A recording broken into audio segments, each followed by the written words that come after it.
post them in the chat. We're going to keep a record of them and then hopefully get back to you all with FAQs and answers to all of those questions.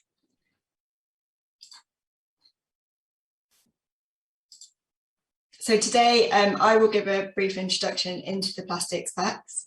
I'll then hand over to our partners around the world to set the contextual scene for plastics in their countries. We'll then move on to a panel discussion, which will cover 4 opportunity areas. And our closing remarks will be by David Rogers, who's the head of the International Programme Iraq. All of the Plastics Pacts are focused around one shared vision, which is a world where plastic is valued and doesn't pollute the environment.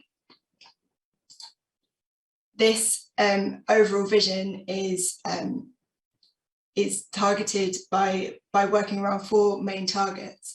Target to eliminate problematic and unnecessary packaging, to make sure all plastic packaging is reusable or recyclable, to increase the amount of plastic packaging effectively recycled, and to increase the average recycled content in plastic packaging. Each of the packs has slightly different targets based on the contextual information, which is very important, which is why we wanted to bring this to you today.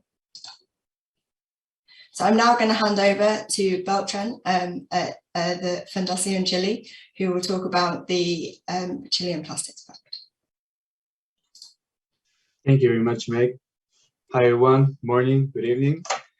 I'm Beltran Orrego from Fundación Chile, and I want to share with you in this just 5 minutes a bit about the Chilean Plastic Pact and context here in Chile. Next slide, please. Thank you. So first, our story and goals. The Chilean Plastic Pact was the 3rd pact to join the network, following UK and France, and was therefore the first pact from the Americas. Since our beginning in the signature at April 2019, we've been working on creating a collaborative space where our 46 members, led by Fundación Chile and the Ministry of Environment, are working together to reach our 4 specific goals. The goals that Meg just mentioned, but especially want to talk about number 3 and 4, because the magnitude of these goals are regarding our local context. So regarding target 3, we're aiming to reach 1/3 of all plastic packaging that are within the Chilean market to be effectively reused, recycled, or composted. And target 4, that 25% in average of recycled content across all plastic packaging of our pact members. Next slide. Thank you. So where are we now? Our portfolio from data of 2020 was around briefly 101,100 tons. On the left-hand side, you can see our baseline, and the bits that are colored in are improvements of how much we've moved through since our baseline. You might think that it's quite a little, but for the efforts that are behind this, we know it's a lot, but there's a long way to go yet. I want to mention just quickly on target 2 and 3. Target 2, you can see there that baseline was 57, now we're at just 58% of our whole portfolio being recyclable, reusable, or compostable from the design perspective. But there's an interesting thing here that from all our portfolio, 9% is designed for reuse and for being recyclable. And target 3, I want to mention here and clarify that 9.6% is the recycling rate across the whole country of plastics, not only packaging. Okay, we're working on having the packaging details, but we don't have that at a national scale yet. Next slide. Thank you. So going into our local context here in Chile. First, it's very important for everyone to know and have clear that we have a very unique geography and demography. We are a very long and narrow country with over 4,200 kilometers long. Our population is not as big as some countries that are joining us here today. We're only 19 millions. But the challenge here is our demography. The density is almost 48% in one small specific region, Región Metropolitana. This, you might think that makes logistics around recycling very, very complicated. Being so long and narrow, having the density and many of the factories just in one spot makes the logistic of transport very difficult in the cost-effective way. Then moving to plastic, our whole market in 2020 was around 970,000 tons. I want to just make a very quick description of how our recycling system works, okay? So first, collection. Collection works in three main ways, specifically through collection points. These are gathered around throughout the cities, but especially through the metropolitan region. And the main incentive for consumers to go is their own knowledge and their own feeling on going to deposit the contents. Then curbside collection, since the last few years, there have been some few pilots, specific pilots throughout specific points on cities, but these have been more of an experience than gathering large volumes. Then we have a very important informal sector, as many of our colleagues here, and they have the potential to have, again, a great impact throughout the country because they are throughout the whole country. And there's a big network of informal sector that are already recognized by the law and our government. So that's our collection system. It's specific so far so long regarding post-consumer is collection points. Now shifting to sorting, we have manual sorting facilities, but they're very small and they're just pinpoint across the country. So we can't really say that our sorting is great, rather we are very behind. And after collection and sorting, we go now to the right-hand side to recycling capacity. Again, the capacity is concentrated in a specific region or some regions of the country. You can see there that say almost 78% there in the center of the country. As I mentioned before, we're there with 9.6 recycling rate across all plastic, not just packaging. And the main resins that are being recycled, PET, HDPE, LDPE, and PP. I guess they're very similar to ones around the whole world. And finally, but not least, EPR law. We have an EPR law scheme that has been reapproved years ago, and that's going in session. It's going to be effectively working from September 2023. So that's going to be changing, and we're already expecting, and we're seeing the light that how the things that I just previously mentioned, the collection, the sorting, the recycling rates are going to be changing. Especially collection is going to be shifting from collection points. We're going to increase our collection points, but at the same time, we're going to be increasing even further our curbside collection system. Sorting, again, there are new companies that are already with their own projects of mechanical sorting across the country. They're going to obviously increase the amount and volume. I mention this because right now, the bottleneck of our recycling system is concentrated in collection and sorting and not the recycling capacity. We have there's some recycling capacity left to be working with. Next, please.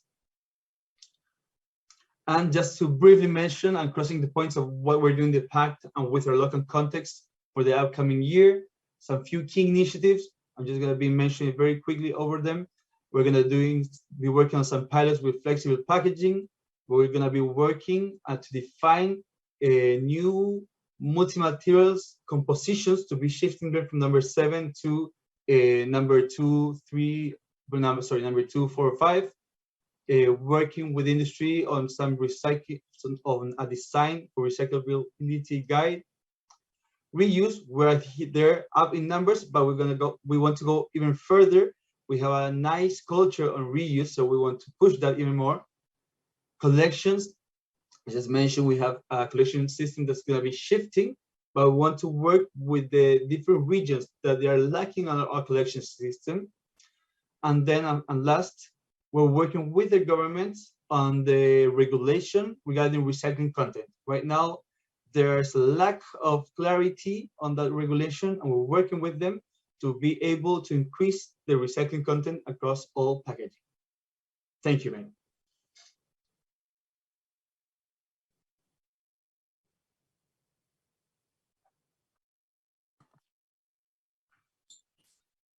Thanks, Bertrand. If we now hand over to Nandini for the India Plastics Pact. Hi, everyone. I am just guessing, and I hope you can hear me. Welcome to this introduction, a short one, to the India Plastics Pact. I'm Nandini Kumar, and I co-lead the Pact's activities in India at the Confederation of Indian Industry with Varun Agarwal of WWF India. We can go to the next slide, please. I'll dive straight into the targets we've arrived at for the India Plastics Pact. These have, like they have for the other pacts, also been arrived at after consultations with companies who are participating, who are members of the pact. And for the 4 targets that Meg mentioned, the aim that we have for targets 2, 3, and 4 are 100%, 50%, and 25%. For a country like India, we are starting from scratch. So this is really, really a large, huge task ahead of us. And we're not very long into the Pact's activities, maybe a year and a half. And so we're just starting out. We are going to review these targets to see if they need recalibration, because there have been some firm changes in policy, and I'll talk about that in a bit. But I do want to take this opportunity to set a little bit of the context for a country like India and the importance of something like having a plastics pact operating there. Next slide, please. This site, I'm sure, is not at all uncommon in the countries who are represented here today in this session. It's certainly not uncommon in India. A lot of waste in general, solid waste, municipal waste, is burnt, and a lot of that is composed of plastic. Now, this means that a lot of this plastic is burnt throughout the year and leads to very high levels of air pollution. Somehow in the international arena, this point doesn't get as much attention as marine litter or the contribution of plastic to pollution in other ways. But I do think in the countries that we come from and in Asian countries, fogging, high levels of particulate matter arising from plastic being burnt is a very, very serious consequence. And what's ironical and tragic is the fact that our informal waste sector, who is responsible for clearing up so much of the waste out there, actually are the people who live closest to these dump sites and landfills and whose livelihoods depend on this. So they end up being the most heavily impacted by the burning of plastics. There's very good scientific evidence available for this now. So I think action via initiatives such as the Pact are absolutely opportune and very essential. The other thing I wanted to draw your attention to, which many people know about, of course, is the importance of plastics in a country like India and the others in this session in bringing about or in raising the standard of living. A lot of what we associate with a high standard of living in the highly developed countries comes from the fact that there are a lot of gadgets, devices, equipment available to do a whole lot of things. And in India and other countries, it's possible to make these of plastic and allow access thereby to levels of society which would not have been able to afford them if they'd been made of more expensive resources, maybe metals or wood or something else. So raising the standard of living, not just by things like furniture or gadgets, but even through products sold in sachets and small formats, things like shampoo, things like single servings of tea and coffee or of other food products, is vital. You have to be living here to be able to realize how important it is. So again, it's something like the Pact which allows the conceptualization of better plastic, at least, to allow the standard of living to continue or at least improve. So it's very heartening to note that, maybe Meg, you could, yeah, this is the slide, touching upon the policy aspect. The government of India has recently come out with a set of very strict regulations and a policy who's a very important part of this policy is the extended producer responsibility part of it, which puts the responsibility back on businesses to collect the packaging waste that gets generated through the use of their products. And although a policy on plastics waste management has been around for about 5 years now, it's only now that it's really come to a point where consultations have been completed, business has provided its opinion, NGOs have put up suggestions, and there are a lot of inputs into the policy. We finally arrived at the figures that you see over there.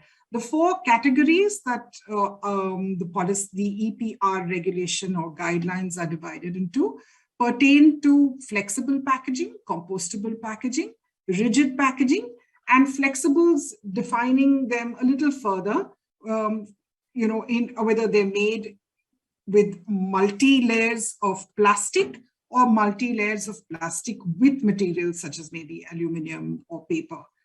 So as again is common with other countries on this session, we can't live without the contribution of the informal sector. It's not possible really.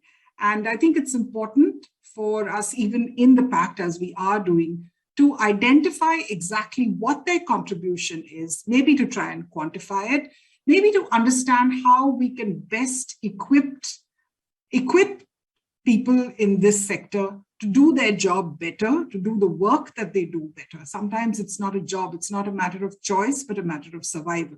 How can the pacts help in this endeavor and at the same time derive the benefit of improved plastics waste management? I believe in the pact model very strongly. The India Plastics Pact is the first in Asia because I see there is a very firm and practical process and principles, scientific principles underlying very, very solid action. And the targets will bring about the change that I'm sure to better plastics, whether in the form of packaging or in the form of products. Thank you so much. Thanks so much, Nandini. If we can now hand over to Karen at the Kenya Plastics Pact. Thank you very much, Meg. So my name is Karin Boomsma. I run Sustainable and Inclusive Business under the Kenyan Private Sector Alliance in Kenya. We are representing the second pact in Africa. Kenya is quite proud of that. And we are also on the start of our journey in Kenya. So to give you a context overview, like to start saying what we don't have is much data. What we don't have is much infrastructure. We don't have virgin materials. We don't have affordable electricity, and we haven't gotten to the point where we have implemented specific laws and policies that can be helpful. But what we do have is actually a blank sheet. A lot of stakeholders that are actually really working together. We have willingness, we have new policies that are very helpful. We have entrepreneurial and spirits. We have open minds, and we have a massive informal sector. 77% of our total economy is run on informal sector. And we have the right time. So we are very excited of starting this journey at this moment. So maybe we can go to the next slide. Yeah, very quick overview without the numbers because they actually don't add up. So if you combine all the reports and insights we are having, they don't really add up. So we import actually a lot of raw plastic materials. Then we consume them. Most of it is then becoming waste, and only a part of it is being recycled. Actually, 27% is being collected of plastics, and only 8% of that's being recycled currently. Next slide. There's a quick overview, maybe a bit complex to read through while I'm talking, but we have informal settlements and we have residential areas, and not everyone has access to proper waste management providers and services. And most of our waste directly, if it's being collected, goes to landfill. From the landfills, it goes to aggregators, and it will only be sorted and treated and washed there before it goes to potential recyclers. Sometimes we have a few companies, new recyclers that are doing collection as well. It's not sorted at source, but they are operating as collectors and aggregators at the same time, and sometimes even as recyclers. And that's upcoming, but they are still, you can still count them on one hand. We have approximately 53 recyclers of plastic packaging in Kenya, and it's a mix of formal and informal, and we can't really pin down the exact numbers. Out of those recyclers, 48% will recycle all types of plastics, while 52 of that will do only plastic packaging. So that's a very quick sketch. There's a lot of commercial plastic waste as well. We haven't actually started to even go beyond the surface. So we have actually, at least in our bigger counties and Nairobi as a metropolitan, a lot of materials, but we are currently still lacking the infrastructure. So we do see upcoming initiatives where companies have arrangements with the recyclers to actually provide them with materials straight away. And those materials are clean and not contaminated, because they come straight from their waste processes, and they are not being collected, mixed, and then being dispatched. So that's a quick overview of our waste flow situation. Next one. Yeah, so we have, as you can imagine, with 77% informal economy, we have a massive informal sector in this specific part of our economy, or end of our economy as well, in plastic recycling. So 60% of plastic recycling and collecting is done by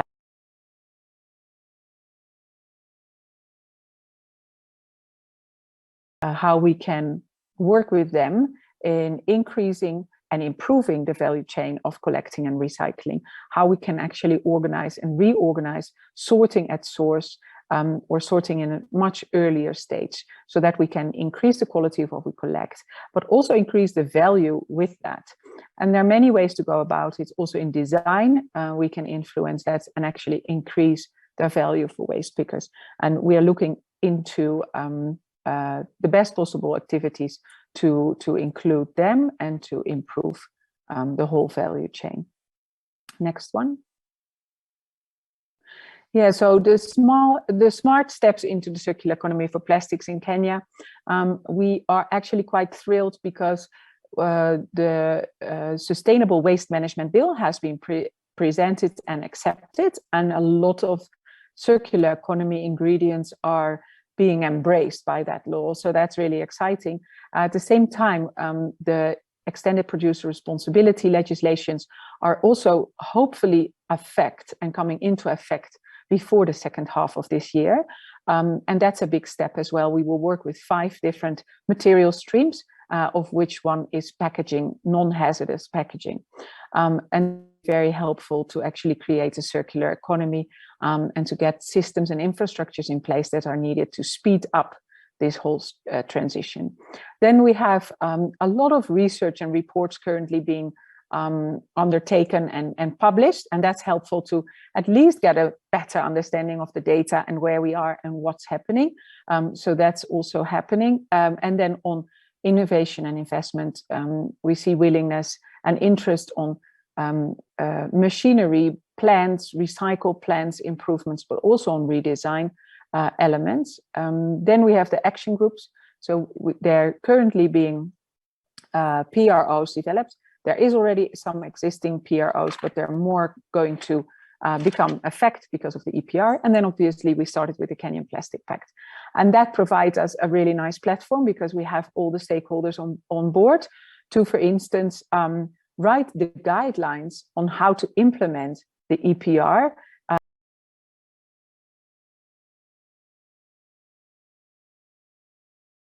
Of us looking into that and influencing that, because in Kenya, the private sector will be the one actually creating the systems for new policies and laws. There is not so much structural infrastructure put behind it. And then we have system change. So we see that plastics don't exist in isolation, and therefore we need to have transformative processes on all angles. And for instance, also on the financial aspects of how we perceive value for materials, and that needs to change. So that's another opportunity, and we see that there's more and more understanding and acceptance of that.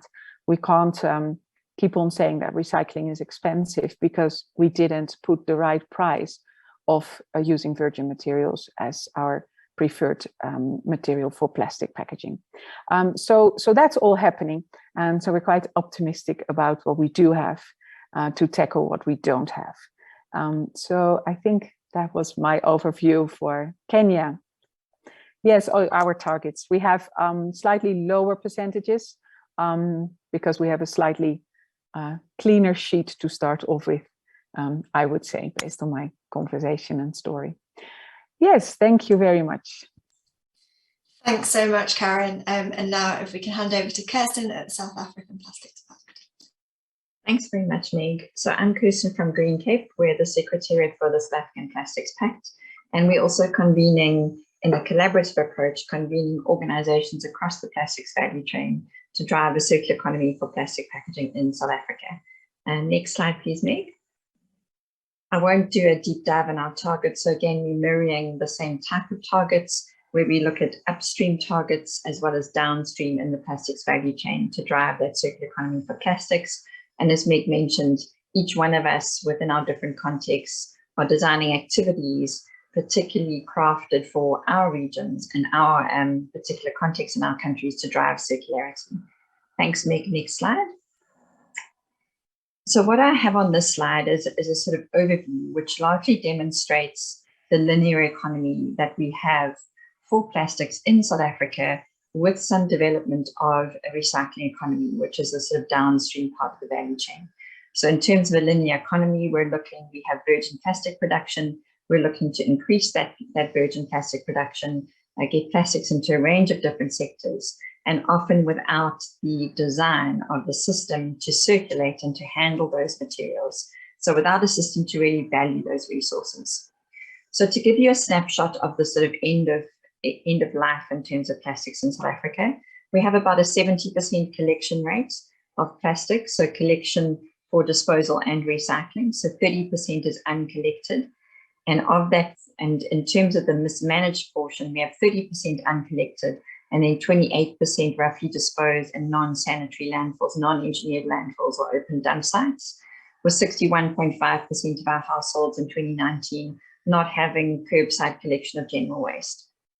We also then have 28% of our waste disposed in sanitary engineered landfills. And this gives you a picture of the disparity in South Africa. So from our big cities and metro areas, we have waste management infrastructure and operations, which look more like developed country settings. But then within those same cities, we have informal settlements or shacklands where there can be far more limited services and infrastructure. And then the more rural or the smaller municipalities where there's very limited investment into waste management infrastructure for recovery. So then if we look at the roughly, and we generate roughly 2.3 million tons of plastic waste annually. If we now move to our recycling economy, so as I said, within South Africa, we've largely had a downstream focus in terms of recovering our resources. The output recycling rate, so this is the plastics that are actually made into other products. There are estimates ranging from 14% to 25 to 30% in terms of our output recycling rate. And this is because we don't have a good handle yet on our net import of plastics into South Africa. So the data on the left is from the IUCN hotspotting report, which was developed by EA and Qantas with expert knowledge from South Africa, inputs there and local data. So then if we move to the consideration of the input recycling rate, so this is the the input of material that reaches our recycling plants in South Africa. So you can see we roughly have Plastic South Africa reports roughly around 45 to 43. We've had a bit of a decrease into 2020, that strange year of 2020, in terms of input recycling rate. We've seen about 3 or 4 years of a stagnation to a slight decrease in our recycling rate, which is something we need to strongly address within the country, and it's something we're focused on as the SA Plastics Pact. Also, another point in terms of our input recycling rate might seem quite high, but the majority of our plastic material is accessed from very mixed sources. So recovered from landfill by the informal sector, or recovered from streets, from bins on the street. We do have a better, cleaner stream currently accessed from many commercial and industrial sites, but we have quite a big loss across our recycling plants, which can range from anything from 5 to 10% up to about 20-25%, depending on the polymer and the process. Thanks, Meg. If we can go to the next slide. So I've given you a snapshot of the end of life in terms of plastics. But in terms of plastic packaging, what is the input like? And what does this tell us about our need to focus on upstream interventions to develop a circular economy for plastic packaging in South Africa? So as you can see, about 48% of the packaging placed on the market in South Africa is recycled at a greater than 30% output recycling rate. So plastics actually included into other products. With the more concerning, we have 30% currently sitting in a not recycled, so very poorly recycled. And the vast majority, just about all of this packaging that's referenced in this graph, is designed for single use. So very high throughput through our economy very quickly becomes waste.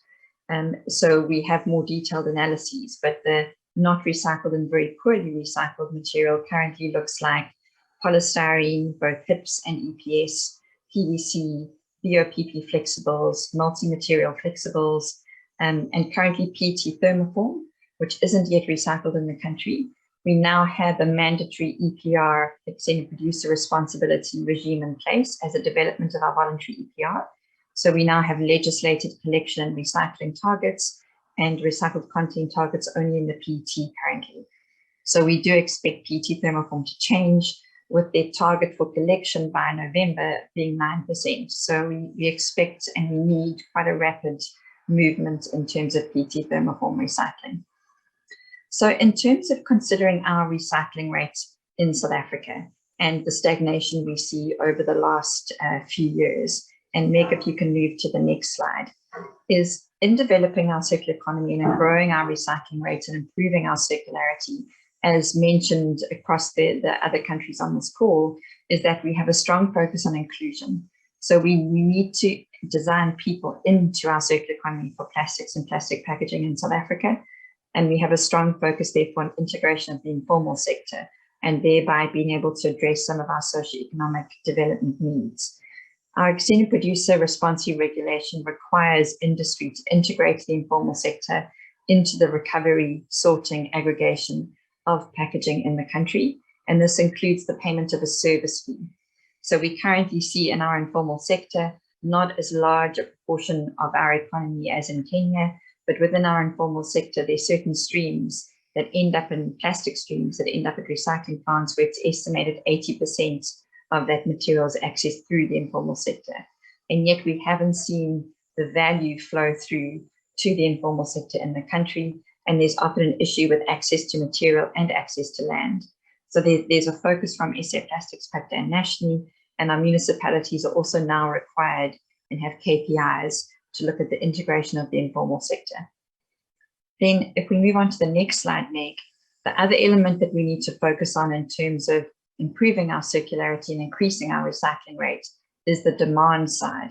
So unlike Chile, we predominantly sit in a demand side barrier. We don't have sufficient demand for recycled content, and that's across all polymers except PET, where we're currently constrained on the supply side. And that need for demand to grow the demand is reflected in our first baseline report. There was only 7.6% post-consumer recycled inclusion across our members' plastic packaging. So that's in the primary packaging space. What we see in terms of the end markets, particularly where those end markets are for a particular plastic stream. So those applications, recycling applications, don't look like a mix of plastics. or a mix of plastics with other materials like concrete. We find a lot of those sort of end markets which still potentially have a higher value for that product end of life, like HD milk bottles into an irrigation pipe, can still retain its value and be recycled end of life. A lot of those markets are reaching saturation, and where we see the lag is for brand owners and producers to specify recycled content back into their packaging. So we need to focus on accessing high quality material input to recyclers, producing a high quality product that can go back and close the loop, can go back into both into primary packaging as well as into the secondary and tertiary packaging. So that's a strong focus for us as the SA Plastics Pact. And we see our producers making the link to them achieving their collection recycling targets by specifying the demand back into their own packaging. Thanks, Meg. Next slide. So alongside our focus on a design for circularity, and you can see our need from that pie chart, that 52% of our packaging is currently less than 30% output recycling rate in South Africa. So design for circularity focus is a key part of our activities over the next year. And the problematic flexibles and the multi-layers in the flexibles is currently a big drive and will be over the next year to 2 years. The other areas, particularly within driving circularity and design for circularity, we're looking at and looking to scale is reuse refill models. This will have a dual impact of achieving both Target 1 and Target 2, because we're focusing on the problematic plastics, which Target 1 addresses. What are those plastics which are highly leaked, currently unrecyclable, and even have toxic chemicals included in their manufacture or in their makeup? So we're particularly focusing on those. We have a project on the go, highly leaked plastic packaging and looking at recovery of that. And also very key in our context, as we've all mentioned, we need to design people in. So we need to look at inclusive reuse model designs. So if, for example, we move PET beverage quite rapidly and scale that into reuse, we avoid or we bypass a big section of the value chain from our informal collectors, smaller collectors through to the recyclers. And if you look at the collectors, quite a big proportion of their income in some of the collection often sits within the PET beverage. So how can we design inclusive models? So our focus currently in scaling reuse is in those areas in South Africa where we're a big country, there are long transport distances. There's certain markets and where packaging is supplied where it is very, very rarely recovered because we just don't have the business case to transport that material back to the recycling markets, back to the recyclers. So that is another area of focus. So these are our innovation: design for circularity, informal sector integration, looking at increasing recycled content, needing that quality material back into packaging, and scaling reuse refill models in South Africa. So we welcome all engagement around those particular areas. Thank you. Thanks so much, Kirsten, and thanks for all of the Plastics Pact leads for giving that brief introduction into their context. Obviously, it's such a big area, we can't cover it all in a very short amount of time. So now we're hoping to deep dive into these challenges a little bit further through a bit more of a panel discussion. As I said earlier on, please feel free to post any questions you have in the chat. Due to time constraints, we're unlikely to be able to answer them all now, but we will take them away and answer them and send out an FAQ afterwards to make sure that everyone gets their answers to their questions. So the first challenge that we're going to be discussing,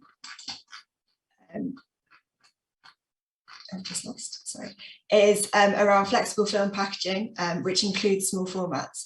So this challenge is around flexible packaging and includes multi-layers and small format packaging.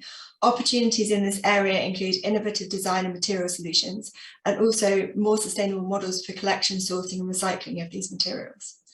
So my first question to the panel is, where are the primary challenges around flexible film packaging? And if I can go over to Kirsten first.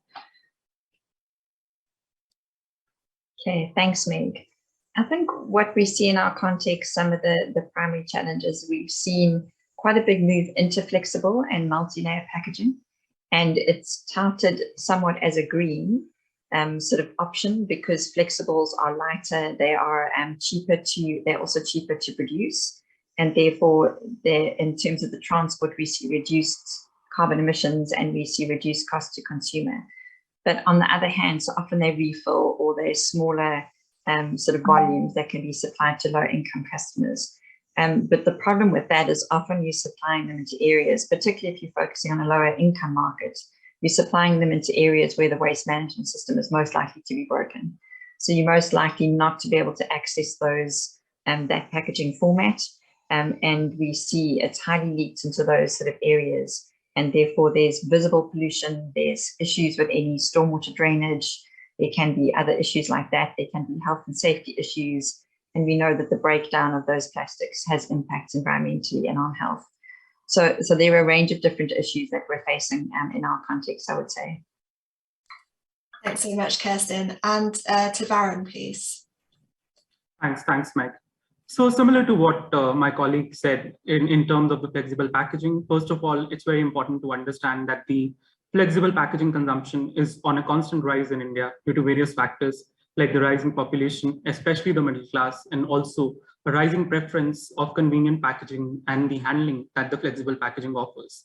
As a part of one of the important initiatives under the India Plastics Pact, that is a project on the small sachets and small packaging formats funded by UKRI, we have been reviewing and studying the flexible packaging segment, especially focusing on the small sachets. And we found that there are multiple challenges that this kind of packaging is kind of creating in the entire plastic waste management ecosystem at large.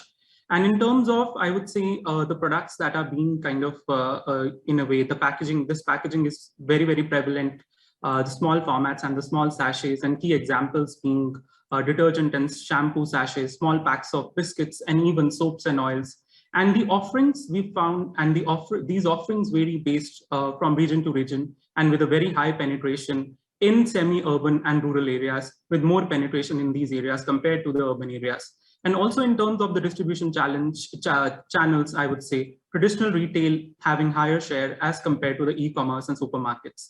One very important, I would say, area here in terms of challenges here is in terms of the composition of these small formats or the small sachets. That is the composition of the polymer choices, mostly them being multi-layered and not monomaterial packaging, which creates lots of problems in recycling, and the size being an added issue, which is highly, which makes it highly, in a way, I would say, prone to littering, and they are littered indiscriminately. You can find them, I would say, all across the roads and in various ecosystems, which is a major challenge.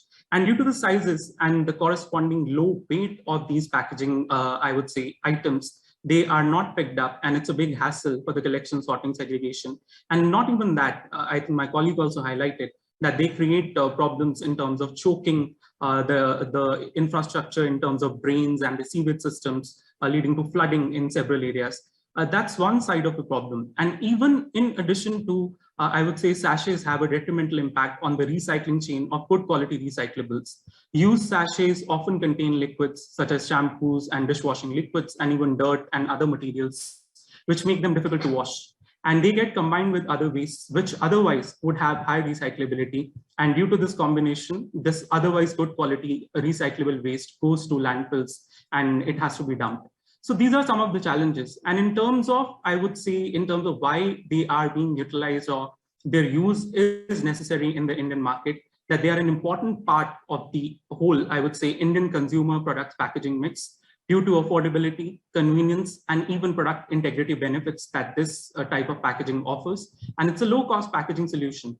Not only this, they allow lower income families to access necessities at an affordable rate and also control the user of products to manage their spends, which is a major, I would say, socioeconomic factor why this kind of packaging is highly prevalent in the Indian market, where most of the consumption, almost 60%, more than 60% of a population resides in rural areas, and they are the drivers of this change.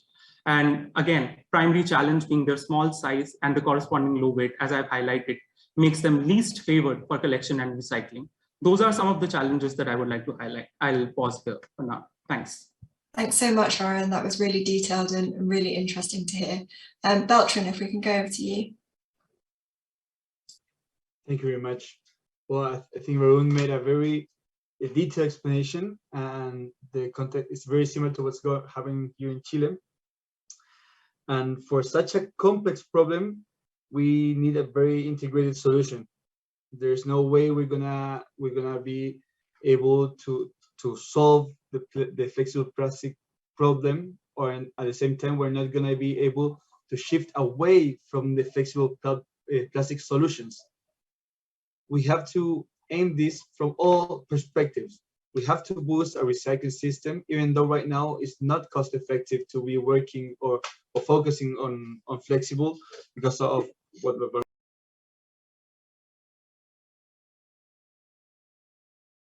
understand that whenever there's a recycling system going on, there's a decision making of which packaging you want to be working with, what's going to be going into the flow, and how you're going to be working downstream. In those points, flexibles are not very interesting. At the same time, all the benefits they have, it's not easy to shift away from. So we believe that there must be big efforts regarding the increase where it is possible on recycling flexibles, but there has to be even a further effort on shifting away the specific problematic plastics. So such as, do we have to change the way we're working with it? Has to be a reuse model, has to be a new or different material. I think right now we have more questions than answers, but we are making or moving towards the correct questions when we are realizing that there is a very thin balance on the positive and negative aspects of flexibles. And